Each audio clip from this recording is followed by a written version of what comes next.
Hello everyone. Today we're going to demonstrate how insulin pump therapy can be made safer using the Internet of Things. A common scenario we hear about is that a child with type 1, also called juvenile diabetes, is asleep in her bedroom with a blood glucose that is rapidly dropping. Under today's therapy paradigm, mom or dad is expected to wake up, get out of bed, enter the child's bedroom, and stop insulin therapy from the child's bedside. As a once-in-a-while event, this doesn't sound like a big deal, but this is known to happen multiple times per week for each family. And it only takes one instance of mom and dad oversleeping to result in an episode of severe hypoglycemia. In fact, the Juvenile Diabetes Research Fund reports that 1 in 20 people with type 1 diabetes dies of severe hypoglycemia, which is effectively an insulin overdose. Further complicating matters, especially in two-parent households, because all activity is done locally at the child's bedside, there is no way for the other parent to have visibility that insulin delivery has been appropriately altered. Today, we're going to demonstrate how a parent can remotely reduce insulin delivery to avoid the common overdose that leads to severe hypoglycemia in children. Now, we're showing you the screen of a Medtronic minimed insulin pump. In a real-life setting, this pump is perpetually attached to the person with diabetes by a 23 or 42-inch tube that continuously carries insulin from the pump to the person. For the purpose of this video, we have removed the person and the tubing from the pump.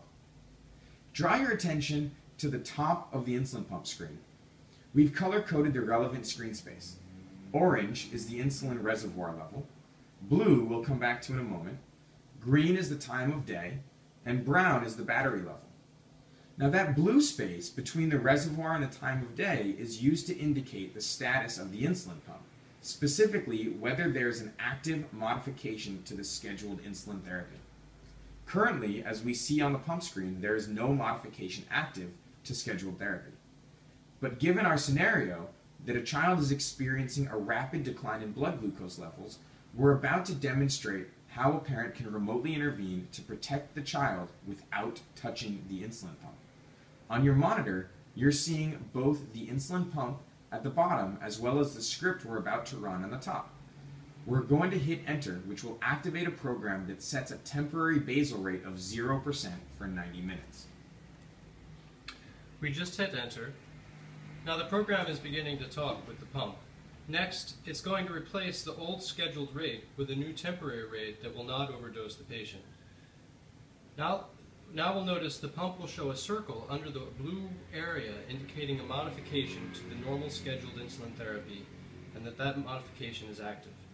Finally, the insulin pump screen displays the modification that has been made.